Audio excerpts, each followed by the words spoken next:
One of the most memorable passages from the traveler and historian Herodotus' monumental work, Histories, is when he describes how a Babylonian marriage market worked. He tells us, "Once a year, in each village, the young women eligible to marry were collected all together in one place, while the men stood around them in a circle. Then a herald called up the young women, one by one, and offered them for sale. He began with the most beautiful. When she was sold for a high price, he offered for sale the one who ranked next in beauty. All of them were then sold to be wives. The richest of the Babylonians, who wished to wed, bid against each other for the loveliest young women, while the commoners, who were not concerned about beauty, received the uglier women, along with monetary compensation. When the herald had finished selling the most attractive women, he would call up the ugliest one, or perhaps one who was crippled, and would auction her off to the man who was willing to live with her for the least compensation, and the man who offered to take the smallest sum had her assigned to him. All the money came from the payments made for the beautiful women, and so those who were attractive financed the sale of those who were ugly or crippled. No one was allowed to give his daughter in marriage to the man of his choice, nor might anyone take away and live with a young woman he had purchased without first having made a down payment. If, however, the parties did not agree on final arrangements, the money would be refunded. All who liked might come, even from distant villages, and bid for the women. This was the best of all their customs, but it has now fallen into disuse." This was no doubt a very interesting way for one to get a wife. But did such a practice actually exist in Babylonia, or anywhere else in ancient Mesopotamia for that matter? Let's find out.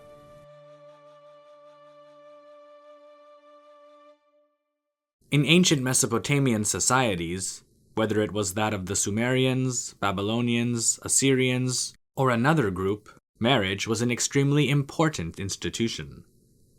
Men in general, no matter what their status was, wanted to leave a legacy, and having offspring through marriage was considered to be the only legitimate and socially acceptable way to do this. Contrary to what Herodotus claims, it was usually the parents who selected potential partners for their children. Though literature from Mesopotamia does speak of couples falling in love and then getting married, this would have been extremely rare. Even if it was what we'd call a love marriage, it was ultimately the parents who had to give their consent. In addition to this, for the marriage to have been considered valid in the eyes of the law, there had to be a legal contract drawn up between the two parties, and in most cases, a formal feast. The legal code known as the Laws of Eshnunna, which dates to about 770 BC, describes what constituted a marriage in most of ancient Mesopotamia. "If a man marries the daughter of another man without the consent of her father and mother, and moreover does not conclude the wedding feast and contract for her father and mother, even if she lives in his house for a full year, she is not a wife. If he concludes a wedding feast and a contract for her father and her mother, and he marries her, she is indeed his wife." The Law Code of Hammurabi, dating to around 1750 BC, is even more concise. "If a man marries a wife but does not draw up a formal contract for her, she is not a wife." Thus, according to the law, if there was no marriage contract, then even if the couple were to cohabit, get the consent of both sets of parents, and later have children, they still would not be considered a married couple in the eyes of the state. Marriage in ancient Mesopotamia was taken very seriously because, first and foremost, it was considered to have been an alliance between two families, regardless of whether they were simple peasants or from illustrious royal houses.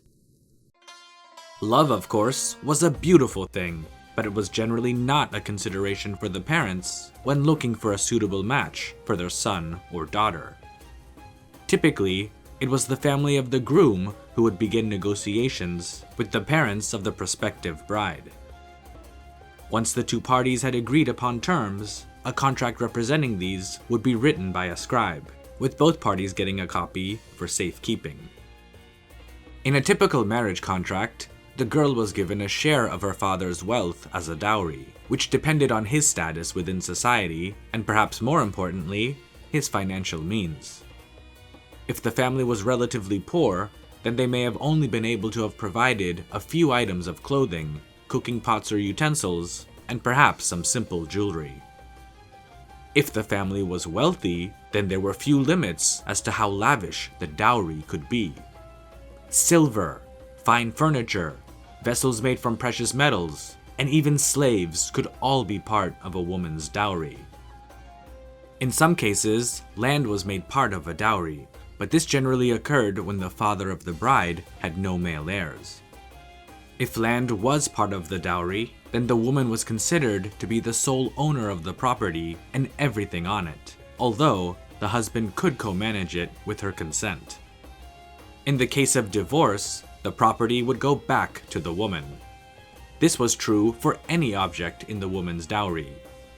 In nearly all of the known written law codes from ancient Mesopotamia, provisions and protections were made to ensure that a woman's dowry belonged solely to her. The husband had no claim to it. If the woman died, then her children, and only her children, meaning that any stepchildren or offspring from a previous marriage that her husband may have had with another woman, could not touch it. Even the deceased woman's father wasn't entitled to it if she had children, as the law code of Hammurabi makes quite clear. If a man marries a wife, she bears him children, and that woman then goes to her fate, her father shall have no claim to her dowry. Her dowry belongs only to her children. And so, if a man wanted to keep the woman's dowry within his family, then he had to stay legally married to his wife. Exceptions, though, were made if the woman were found to have been unfaithful to her husband. Then, perhaps none of this would apply, with the woman often facing capital punishment. As for the groom, his father presented the family of the bride-to-be with what's known as the bride price, sometimes also called bride wealth. This generally consisted of gifts that were presented to the bride and her family. In early Sumerian society, this consisted mainly of food provided by the groom's family for the wedding festivities, which, depending on their wealth and status, could last for several weeks. Gifts such as clothing, jewelry, and other valuable items were also given, as was silver. In old Babylonian times, it was customary for the bride price to be roughly equivalent to that of the dowry. One of the main reasons that men married was to continue their legacy through their children. However, if his wife couldn't conceive a child, then there were generally two options for the couple.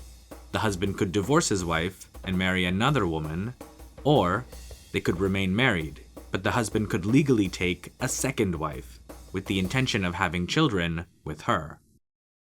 If such a divorce took place, then the husband had to not only part with her dowry, but also pay her the equivalent of the bride price, at least according to the law code of Hammurabi, which stated, If a man intends to divorce his first-ranking wife who did not bear him children, he shall give her silver as much as her bride wealth, and restore to her the dowry that she brought from her father's house, and then he shall divorce her.